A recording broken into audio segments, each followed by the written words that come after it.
అధ్యక్ష, ఈరోజు కామ్రేడ్ కానూరి తాత 11వ వర్ధంతిని మనం జరుపుకుంటున్నాం. సతీష్ గారు, కామ్రేడ్ యశ్పాల్ అటువంటి మొత్తం జీవితం, ఆ జీవితంలో వారు ప్రజా సాహిత్యమే కానీ ప్రజా కళల్ని రకంగా ముందుకు తీసుకొచ్చారనేటువంటి విషయాన్ని చెప్పి ఉన్నారు. నిజానికి కానూరి తాత జీవితం ఒక గొప్పది. ఇందాకే మీటింగ్ స్టార్ట్ అయ్యే ముందు పొట్టి శ్రీరాములు యూనివర్సిటీ మాజీ వైస్ ఛాన్సలర్ ఎస్వి సత్యనారాయణ గారు నాకు ఫోన్ చేశారు. గోవర్ధన్ గారు, మీ వ్యాసాన్ని నేను చూశాను ఆంధ్ర జ్యోతిలో ఇవాళ. తాతకి మీద ఎవరైనా పిహెచ్డి చేశారని నన్ను అడిగాడు. చేయలేదండి, అలాంటి ప్రయత్నాల్ని కొద్దిగా యశ్పాల్ అని ఆయన శిష్యుడు, ఆయన మొదలు పెట్టాడు, ఆ స్క్రిప్ట్ అక్కడనే ఉందని అన్నాను. అయ్యో, నేను ఒక 4-5 సంవత్సరాలు తెలంగాణ వైస్ ఛాన్సలర్ ఉన్నానండి ఆ యూనివర్సిటీకి. ఎవరైనా ఇప్పుడైనా చేయగలిగితే బాగుంటుంది. ఒక తరగని గని కానూరి గారి సాహిత్యం అనేటువంటిది వారు చెప్పారు. నేను ఎందుకు ఈ మాట చెప్తున్నానంటే, ఒక మనిషి తన మొత్తం జీవితంలో తన బాల్యము మినహా సతీష్ గారినట్టు చివరి శ్వాస వరకు తాతగారు నిరంతరం సాహిత్య సృజనలో, కళా సాధనలో, కళాకారుల తయారీలో, సంస్థ నిర్మాణంలోనే వారి కాలమంతా గడిచిపోయింది. ఆనాడు ప్రజా కళల మండలిలో కళాకారుడిగా ప్రారంభమై అనేక రకాల కళారూపాలను ప్రదర్శిస్తూ ఎంతో గొప్ప చరిత్రలో నిలిచినటువంటి నాజర్ కావచ్చు, అనేక మందితో బుర్రకథలు ఇలాంటివి ప్రదర్శించిన తాత మళ్ళీ అంటే భారత కమ్యూనిస్టు ఉద్యమం, మహాత్తర తెలంగాణ సాయుధ రైతాంగ పోరాటం తర్వాత కూడా ఆ పోరాటాన్ని విరమించినప్పటికీ ఆ పోరాటం యొక్క స్ఫూర్తిని ముందుకు తీసుకెళ్లాలని కమ్యూనిస్టు ఉద్యమం లేదా విప్లవ కమ్యూనిస్టులు బయలుదేరిన తర్వాత కూడా తాతగారు విప్లవ కమ్యూనిస్టులతోటే నడిచారు. ఆ విప్లవ కమ్యూనిస్టు ఉద్యమంలో అసూలు బాసినటువంటి, క్రూర నిర్బంధానికి గురై పాశవికమైనటువంటి బూటకు ఎన్కౌంటర్లలో తమ ప్రాణాలను అర్పించినటువంటి యోధుల్ని తాతగారు మొత్తం లోకానికి, తెలుగు నేల మీద ఉండేటువంటి ప్రజలకి కామ్రేడ్ రామనరసయ్య గారి జీవితం గురించి విప్లవ సింహం పేరుతో ఒక అద్భుతమైనటువంటి బుర్రకథను రాశారు. కామ్రేడ్ నీలం రామచంద్రయ్య ఉపాధ్యాయ ఉద్యమంలో ఒక ముఖ్యమైనటువంటి నాయకుడు, విద్యార్థి ఉద్యమానికి ఒక సైద్ధాంతిక అవగాహన ఇచ్చినటువంటి ఒక మార్గదర్శి.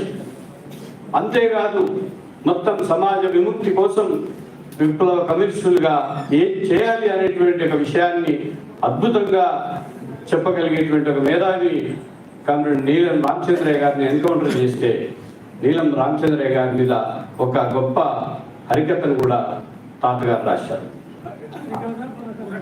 2 రాశారు. అసలు మొత్తము తెలుగు సాహిత్యోద్యమంలో, తెలుగు ప్రజా పోరాటాలలో, విప్లవ పోరాటాలలో నేల పెరిగినటువంటి ప్రతి సందర్భంలో చారిత్రకంగానే ఉన్నటువంటి ఝాన్సీ లక్ష్మీబాయి విషయాలు కావచ్చు, లేదా బ్రిటిష్ వ్యతిరేక పోరాటంలో ఒక గొప్ప పాత్ర నిర్వహించినటువంటి యువకుడుగా ఉన్నటువంటి భగత్ సింగ్ సంబంధించినటువంటి దాన్ని ఒక బుర్రకథగా మలచడంలో అల్లూరి సీతారామరాజు కావచ్చు. ఇవే కాకుండా సమకాలీన సమాజంలో జరుగుతున్నటువంటి అనేక విషయాల మీద, నెల్లిమర్రలో జరుగుతున్నటువంటి ఒక కార్మిక పోరాటం కావచ్చు, బొగ్గుబాయి సింగరేణిలో జరుగుతున్నటువంటి ఈ విషయాల మీద కావచ్చు, బీడీ కార్మికుల మీద కావచ్చు, జూట్ కార్మికుల మీద కావచ్చు, ఒక్క మాటలో చెప్పాలంటే తాతగారు స్పృశించని టచ్ చేయని రంగమే లేదనేటువంటిది మనకు తెలుగు సాహిత్యంలో తాతగారి రచనలో మనకు కనిపిస్తుంది. అందుకని కన్నడి కానూరి తాత సమాజంలో జరుగుతున్నటువంటి మార్పులకి అనుగుణంగా కళాకారుల్ని తయారు చేయడంలో లేదా సంస్థని నిర్మాణం చేయడంలో సాంస్కృతిక రంగ కార్యకర్తల్ని నిరంతరం ఎవరు కలిసినా తాతగారు మాట్లాడే మాట ఏంటంటే, ఏ జిల్లా వాళ్ళు కలిసినా కూడా మీ దగ్గర చిన్నపిల్లలు ఉన్నారని అడిగేవాడు. ముఖ్యంగా బాలబాలికలు అంటే ఎంత ఇష్టం అంటే తాతగారికి, ఒక రకంగా తాతగారి దృష్టిలో వాళ్ళు రా మెటీరియల్. ఆ పిల్లలని మనం ట్రైనింగ్ చేయగలిగితే అద్భుతంగా వాళ్ళు ఒక పెళ్లి అయ్యేంత వరకు ఒక 15 సంవత్సరాలు ఒక 20 సంవత్సరాలు వాళ్ళు పనిచేస్తారు, వాళ్ళంతా నిలబడతారని తాతగారు అనేక మందిని అట్లా తయారు చేసినటువంటి విషయాన్ని మనం చూస్తాము. ఇక్కడ ఈ సందర్భంగా 1-2 విషయాలతో నేను ముగిస్తాను. ఈరోజు ప్రత్యేకించి భారతీయ జనతా పార్టీ అనే కంటే కూడా ఆర్ఎస్ఎస్ అనేటువంటి ఒక సంస్థ ఈ దేశాన్ని మళ్ళీ చీకటి యుగంలోకి తీసుకెళ్లేటువంటి పరిస్థితి, మళ్ళీ తిరోగమనం వైపు తీసుకెళ్లేటువంటి ఒక ప్రస్తుత పరిస్థితుల్లో సతీష్ గారు చెప్పారు, ఆఖరికి ఎర్ర శాలువా కూడా కప్పుకోవడానికి వీల్లేదు. వాళ్ళు ఎందుకు చంపారంటే కూడా దీన్ని వాళ్ళ బతకలేనటువంటి ఒక పరిస్థితి ఉందన్నారు. అందుకని దేశంలో ఫ్యాసిస్టు పోకడలు ప్రమాదకరమైనటువంటి పరిస్థితులు కొనసాగుతూ ఉన్నాయి. ఇవాళ ఈ దేశ మొత్తం ఇవాళ వాళ్ళు ఒకే ఒక విధానం మీద ఆధారపడ్డారు. 100 ఏళ్లుగా అంటే దాదాపు 70-75 సంవత్సరాలుగా భారత కమ్యూనిస్ట్ ఉద్యమం కావచ్చు లేదా విప్లవ ఉద్యమం కావచ్చు, ఇవి దేశంలో కొనసాగుతున్నటువంటి సందర్భంలోనే అంతకంటే ముందే 1920 కాలంలోనే ఒక 100 సంవత్సరాల నాటే ఏర్పడినటువంటి ఆర్ఎస్ఎస్ చాప కింది నీళ్ళలాగా అది క్రమంగా విస్తరిస్తూ ఇవాళ ఈ దేశంలో అధికారంలోకి వచ్చి 10 సంవత్సరాల కాలం. ఈ 10 సంవత్సరాల కాలం తర్వాత వాళ్ళు చాలా స్పష్టమైనటువంటి ఎజెండాతో ముందుకు వస్తున్నారు. దానిలో భాగమే ఇవాళ హిందుస్థాన్ అనేటువంటి ఒక స్పష్టమైనటువంటి వైఖరి తీసుకున్నారు. మెజారిటీ ప్రజల్ని మతతత్వం పేరుతో ఇవాళ హిందువులు అనే పేరుతో, జై శ్రీరామ్ అనే పేరుతో ఇవాళ ఆర్గనైజ్ చేస్తున్నటువంటి ఒక విషయాన్ని మనం చూస్తున్నాం. అట్లాగే ఈ దేశంలో హిందీ భాషకే పట్టం కట్టాలి, భాషలన్నిటికంటే మేలైనటువంటి భాష హిందీ భాష అనేటువంటిది ఒక బలవంతంగా రుద్దేటువంటి ఒక పరిస్థితి ఈ దేశంలో కొనసాగుతా ఉంది. అంతిమంగా వికసిత్ భారత్ పేరుతో 2047 నాటికి భారతదేశాన్ని పూర్తిగా హిందూ దేశంగా మార్చాలి, హిందూ మతరాజ్యంగా మార్చాలి, మనువు రాసినటువంటి రాజ్యాంగంగా ఈ దేశాన్ని మార్చాలనేటువంటి కుట్రలు చేస్తా ఉన్నారు.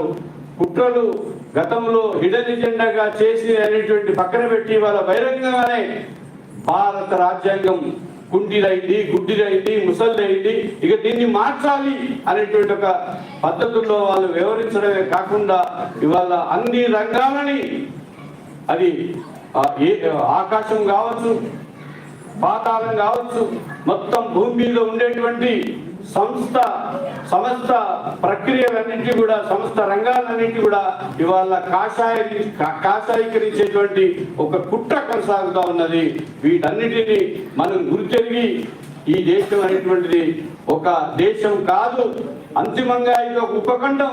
ఈ ఉపఖండం లాంటి దేశంలో ప్రపంచంలోనే 145 కోట్ల మంది అత్యధిక జనాభా కలిగినటువంటి దేశంలో అనేక మతాలు ఉన్నాయి, అనేక కులాలు ఉన్నాయి, అనేక తెగలు ఉన్నాయి, సమూహాలు ఉన్నాయి, అనేక ఆచార వ్యవహారాలతో కొనసాగుతున్నటువంటి ఒక పరిస్థితి ఉన్నది. వీటన్నిటినీ రద్దు చేసి మిమ్మల్ని అందరినీ మేము ఒకే మతం కిందికి తీసుకొస్తాము, ఒకే భాష కిందికి తీసుకొస్తాము, ఒకే వేష కిందికి తీసుకొస్తాము, ఒకే ఆచార వ్యవహారాల కిందికి తీసుకొస్తాము. అంతిమంగా ఈ దేశాన్ని హిందూ రాజ్యంగా మేము మార్చుతామనేటువంటి ఒక దుర్మార్గమైనటువంటి కుట్ర ఏదైతే ఉన్నదో ఈ కుట్రని మనం అందరం కూడా ఛేదించాల్సినటువంటి పరిస్థితి. ప్రత్యేకించి సాంస్కృతిక రంగంలో పనిచేసేటువంటి కార్యకర్తలు, అరుణోదయ సంస్థలో పనిచేసేటువంటి కార్యకర్తలు ప్రజల మధ్యన వైషమ్యాలను పెంచుతూ ప్రజల మధ్యన అసమానతలు సృష్టిస్తూ ప్రజల మధ్యన శత్రుపూరిత వైరుధ్యాలుగా చేస్తూ ఇవాళ మండిస్తున్నటువంటి కాషాయీకరణ కుట్రలకు వ్యతిరేకంగా, మనువాదానికి వ్యతిరేకంగా, తిరోగమన వాదానికి వ్యతిరేకంగా, కార్పొరేటీకరణకు వ్యతిరేకంగా తప్పనిసరి ఒక ముఖ్యమైనటువంటి సాహిత్యం అన్ని రంగాల్లో ముందుకు రావాల్సిన అవసరం ఉందండి. అలాంటి సందర్భంగా కామ్రేడ్ కానూరు గారు చేసినటువంటి విశేషమైనటువంటి కృషి, తన జీవిత కాలంలో చేసినటువంటి కృషి మనకు మార్గదర్శకంగా, స్ఫూర్తిదాయకంగా నిలవాలని, దాన్ని నిలుపుకునేదానికి మన ఈ మహాసభలో తోడ్పడాలని ఆశిస్తూ నాకు అవకాశం ఇచ్చినటువంటి మిత్రులకు ధన్యవాదాలు. లాల్ సలాం.